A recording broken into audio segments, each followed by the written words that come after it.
साथियों नमस्कार। अनंत वक्ता धुरंधर सीरीज के एक नए एपिसोड में आपका स्वागत है। मैं हूं पंकज उपाध्याय। आज बात करेंगे ज्ञानचंद पांडे जी से। पांडे जी, कार्यक्रम में स्वागत है आपका। नमस्कार। Pandey ji यूट्रोस waste water treatment plant पे काम करते हैं। पर्यावरण सखा के तौर पे आज हम इनसे बात करेंगे, इनकी कंपनी की बात करेंगे, इनके जर्नी की बात करेंगे। उस जर्नी में ये जानेंगे कि आखिर इन्होंने वेस्ट वाटर ट्रीटमेंट प्लांट पे ही क्यों सोचा, इनकी जर्नी में उतार चढ़ाव कैसे रहे, गाजीपुर से दिल्ली तक आके पूरी दुनिया को मुट्ठी में करने की जद में पांडे जी आज कहाँ हैं, किन लोगों के लिए सर्विस दे रहे हैं, आपके लिए कितने फ्रूटफुल हैं। वाटर ट्रीटमेंट प्लांट बहुत सारे लोग कर भी रहे हैं, ये कैसे दिमाग में आया कि यही करना चाहिए। बेसिकली नमस्कार पंकज जी। जर्नी शुरू हुई, एक्चुअली मैं गाजीपुर से 12th पास करके जी उसके बाद इलाहाबाद निकला। इलाहाबाद से बाकी मैंने एजुकेशन किया, बीएससी किया, फिर देन उसके बाद एमएससी से एनवायरनमेंट से किया, फिर उसके बाद डिप्लोमा किया, फिर उसके बाद वहाँ से जर्नी स्टार्ट हुई। फिर मैं अपने यहाँ से मूव किया तो एज ए केमिस्ट रोल पे हमने टिकोला शुगर मिल में हमारी जर्नी 2008 में, जुलाई 2008 में स्टार्ट हुई। तो वहाँ एज ए केमिस्ट ज्वाइन किया था मैं। फिर उसके बाद आगे जर्नी बढ़ती गई। फिर उसके बाद मैंने ज्वाइन किया, एक निमराना की कंपनी थी वहाँ। फिर उसके बाद बढ़ते गए आगे नौकरी से, लेकिन थी वहाँ जो है कि फिर उसके बाद मन में उससे संतुष्टि नहीं मिली। तो उसके बाद मैंने सोचा कि मैं अपनी ही क्यों वेस्ट वाटर में काफ़ी चीज़ें मैंने सीखी। जब जर्नी हमारी स्टार्ट हुई तो मैंने काफ़ी काम मन से किया, लगन के साथ उसमें टाइम बिताया, तो काफ़ी चीज़ें सीखने को वहाँ से मिली। फिर सीखने के बाद हमने स्टार्ट जो है अपनी कंपनी 2014 में स्टार्ट कर दी। मैंने कंसल्टेंट के थ्रू अपना एक पहचान बनाया। दूध डेयरियों में काफ़ी बढ़ चढ़ के मैं स्टार्ट किया अपना कंसल्टेंशन देना। वहाँ फिर मैंने यूएसबी डाइजेस्टर पे, फर्स्ट प्रोजेक्ट यूएसबी डाइजेस्टर पे काम किया। यूएसबी डाइजेस्टर दिया, वहाँ ट्रीटमेंट हो तो वहाँ नाम हुआ मेरा कि नहीं, इनकी टेक्नोलॉजी यूएसबीआर बड़ी अच्छी है। फिर उसके बाद से हमारी जर्नी स्टार्ट हुई। तो फिर उसके बाद हमने 2018 में अपनी company registered Nutros Enviro India private limited के नाम से रजिस्टर्ड किया जी। और फिर उसको आगे बढ़ाते चले गए।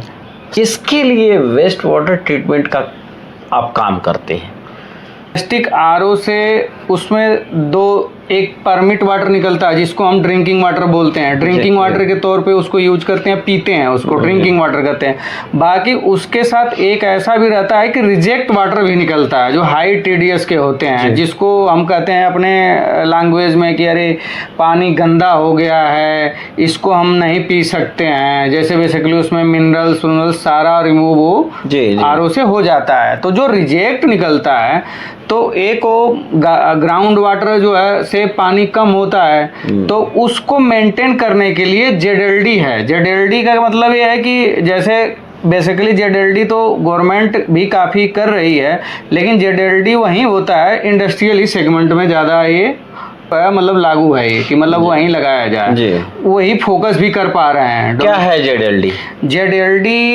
जेडएलडी ये है कि जैसे इंडस्ट्रियल बेस्ड वाटर है जो इंडस्ट्री से जितना एफ्लुएंट निकलता है, जैसे टेक्सटाइल इंडस्ट्रीज हो गई, फार्मा हो गई, एथनॉल इंडस्ट्रीज हो गई, डिस्टिलरी हो गई, शुगर है, इनसे जो भी वेस्ट निकल रहे हैं आज के टाइम में जो वाटर रिसोर्सेज हैं, तो उसको रीयूज कैसे करें, रीयूज करें। तो रीयूज ही जेडएलडी है, यानी कि जितना पानी रिसोर्स हम बोरवेल से निकाल रहे हैं तो उसका वेस्टेज ना जाके वो पूरा पानी अपने प्रोसेस में रीयूज करें, वो है जेडएलडी, यानी जीरो लिक्विड डिस्चार्ज। यानी कंपनी परिसर से जितना भी पानी हम बोरवेल से लिए हैं उनको मैक्सिमम टू मैक्सिमम पूरा रीयूज कर लें अपने प्रोसेस में, वो है जेडएलडी। अच्छा, वो जेडएलडी के बाद वो पानी किस कदर साफ रहता है और क्या यूज होता है उस पानी का? अब जेडएलडी में जो प्रोसेस का क्या है, जैसे इसमें क्या है, अलग अलग कैरेक्टर होते हैं इफ्लुएंट के, तो उसके अकॉर्डिंग डिजाइन होती है पूरा प्रॉपर। आज के समय में काफ़ी नई नई टेक्नोलॉजी आ गई, एमबीआर आ गई, एमबीआर आ गया, और ईवाफ अल्ट्रा फिल्ट्रेशन, ईडीआई सिस्टम, मतलब हाई टीडीएस पे, मैक्सिमम जो हाई टीडीएस पे आरओ रिकवरी आ गई है। तो काफ़ी टेक्नोलॉजी आ गई हैं। अब बस बशर्ते ये होता है इंडस्ट्री में कि उस पर रनिंग कॉस्ट और स्टीम कंजप्शन, तमाम तरह की चीज़ें जो है इंडस्ट्रियलिस्ट को बाधाएं आती हैं उसको रनिंग कॉस्ट करने में। तो इसलिए जो है गवर्नमेंट को इस पर थोड़ी सब्सिडी भी देनी चाहिए इंडस्ट्री में, कि इस पर थोड़ा सा तो और उस पर फोकस कर पाएँ। आपकी कंपनी इसमें कहाँ फिट बैठती है, कैसे मैकेनिज्म को ग्रिप बनवाती है? बेसिकली हमारी कंपनी जो है प्रोजेक्ट डिजाइन बेस पे है। एक्चुअली हम प्रोजेक्ट जो है जैसे इफ्लुएंट के करेक्टर के हिसाब से हम डिज़ाइन करते हैं, डिज़ाइन के हिसाब से फिर प्लांट हम वहाँ देते हैं, उसको दे के उनको उस तरीके पे ले आके उनका पूरा जीरो जेडएलडी सिस्टम उनको हैंड ओवर करते हैं। जेडएलडी मैन्युफैक्चरर हैं आप, सारा सिस्टम बनाते हैं उनके कस्टमाइज्ड सिस्टम के हिसाब से। यस, जहाँ जितनी जगह हो जैसे हो वो आप फिट कर देते हैं। Yes yes. अच्छा, उसमें करने के बाद आपके जो प्रोडक्ट्स हैं वो कहाँ लगते हैं, किन किन लोगों के काम आते हैं? वेस्ट वाटर मैनेजमेंट का पूरा टोटल मैं वर्क करता हूँ। तो हमारा क्या है, कोई ऐसी इंडस्ट्रीज ऐसा नहीं कि जहाँ वाटर से रिलेटेड नहीं है। बेसिकली ज़्यादा वाटर के यूजेज जहाँ जिस इंडस्ट्रीज में वहाँ ज़्यादा काम है। जैसे फार्मा हो गए, फार्मा के साथ एथनॉल, शुगर, डिस्टिलरी और ऑटोमोबाइल सेक्टर, इसमें वाटर का ज़्यादा वेस्टेज है। टेक्सटाइल, तो वहाँ ज़्यादा यूजेज हैं। और वहीं ज़्यादा जो है जेडएलडी पे फोकस भी गवर्नमेंट का इंडस्ट्री मैन जो है करते हैं कि उसी पे फोकस भी करते हैं। गवर्नमेंट ने जारी किया है, एनजीटी ने, कि वाटर का लेवल, ग्राउंड लेवल जो है दिनों दिन जो है स्तर गिरता जा रहा है। तो जो जेडएलडी इसी के लिए है कि जो भी पानी बोरवेल से निकला उसको हम रीयूज करेंगे, 90-95% तक रिकवर कर लेंगे, तो हमें 5% बोरवेल से पानी लेना पड़ेगा। तो इंडस्ट्री में जो है, इंडस्ट्री भी उससे सेफ रहेगी पूरी, कहीं भी किसी पर वाटर से रिलेटेड कोई पोल्यूशन, फिर जेडएलडी अगर फॉलो करती है कंपनी तो वाटर से रिलेटेड कोई पोल्यूशन नहीं है वहाँ। तो आपकी सर्विस का दायरा कहाँ तक है, कैसे, किन किन लोगों के लिए आप दिया है, कहाँ वो लोग हैं, किस टाइप की इंडस्ट्रीज हैं? अभी तो काफ़ी हमने फार्मास्यूटिकल में प्लांट काफ़ी हमने सप्लाई किया, लगा भी दिया है। और उसके साथ पेंट इंडस्ट्रीज हो गई, एथनॉल हो गया, शुगर इंडस्ट्रीज हो गई, डिस्टिलरी इंडस्ट्रीज हो गई, टेक्सटाइल हो गई, इसमें ज़्यादातर मोस्टली मेरे प्लांट लगे हुए हैं। बहुत अच्छा है।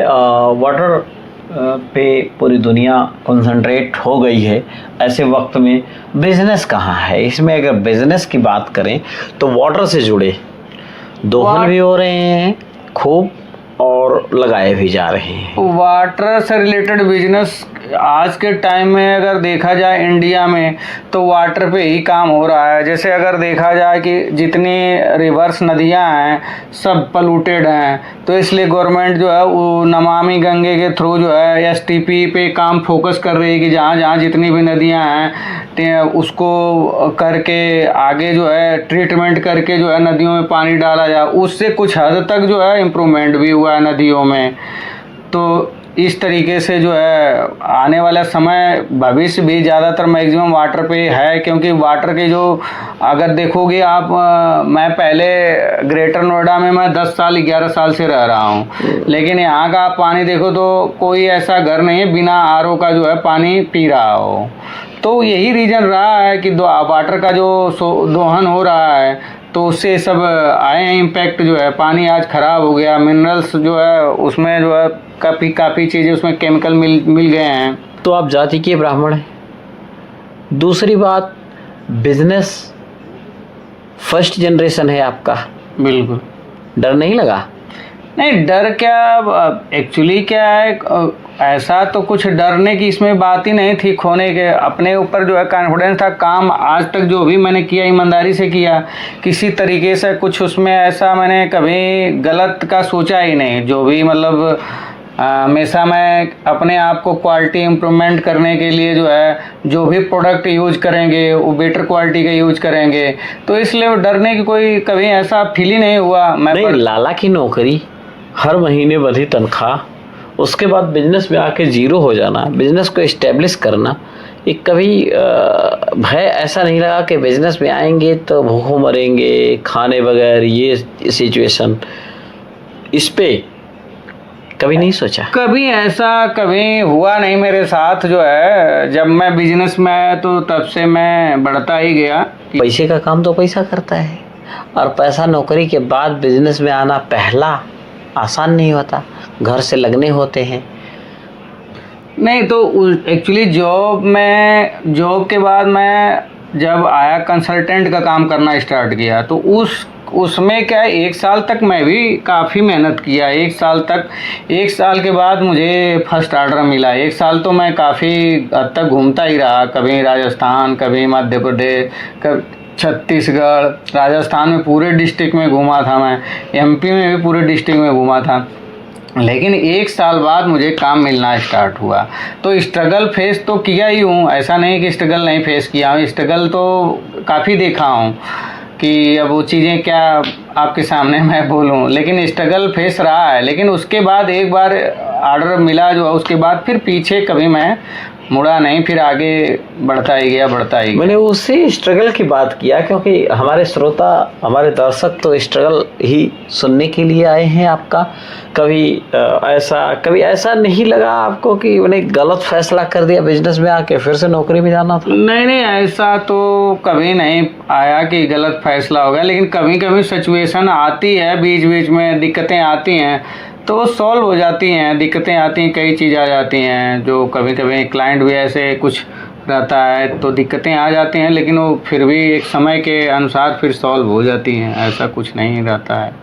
तो ZLD कैसे बनाते हैं आप लोग? गड्ढा खोद के कुआं बनवाते हैं? नहीं, ZLD का एक प्रोसेस होता है, ट्रीटमेंट प्रोसेस होता है। ट्रीटमेंट जो इंडस्ट्री का वेस्ट जो भी इफ्लुएंट निकलता है, उसका एक ट्रीटमेंट प्रोसेस होता है। अब जैसे इफ्लुएंट का जैसे करैक्टर हो, उसके अनुसार जो है डिजाइन किया जाता है। डिजाइन करके ही फिर वो उस रूप में ले आया जाता है। उसी जगह के हिसाब से आप मैनेज करते हैं। हाँ, जगह के हिसाब से। और ट्रीटमेंट प्रोसेस होता है, उसके अलग अलग ट्रीटमेंट प्रोसेस। तो जो इफ्लुएंट के जैसे कैरेक्टर है, जैसे टेक्सटाइल में आप जाओगे तो उसका कैरेक्टर अलग है, एथेनॉल में जाओगे तो उसका अलग कैरेक्टर है। तो कितनी जगह चाहिए होती है कम से कम वो सब लगाने के लिए? आप काफ़ी जगह चाहिए। अगर बड़ा प्लांट है तो 30 बाई 60 मीटर के अकॉर्डिंग चाहिए। बड़ा प्लांट है, छोटा है तो कम में भी 5 बाई 10 में भी लग जाता। वो तो प्लांट की कैपेसिटी के अकॉर्डिंग है। फिर तो इसमें इलेक्ट्रिसिटी भी अच्छी लगती होगी। हाँ, power consumption, steam consumption, running cost दोनों काफ़ी आते हैं। तो आपकी कंपनी क्या करती, बना के एक बार इंस्टॉल करके छोड़ देती है, या मेंटेनेंस भी आपके पास होता है उसका? नहीं, हमारे पास एक्चुअली लगा के हैंड ओवर कर देते हैं। अगर क्लाइंट चाहता है कि नहीं आप उसको रनिंग में ले आओ, आप ही करो, आपके मैन पावर इंजीनियर आपके लगा के करो, तो हम वो भी करते हैं, वो भी प्रोवाइड करते हैं। मैन पावर इंजीनियरिंग वो भी देते हैं हम। वैसे एक इंडस्ट्रियलिस्ट भी कर सकता है वो सब? बिल्कुल करते भी हैं। काफ़ी कंपनियां करती हैं, काफ़ी कंपनियां बोलती हैं कि नहीं आप आपने प्रोजेक्ट लगाया तो प्रोजेक्ट के अकॉर्डिंग अपने इंजीनियर्स रख के आप प्लांट को चलाओ।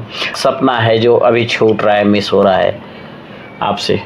कंपनी हमारी ग्रो कर रही है काफ़ी, पर यह जो है 30% ग्रोथ मिलता है हमें जी। उसके हिसाब से बढ़ते जा रहे हैं।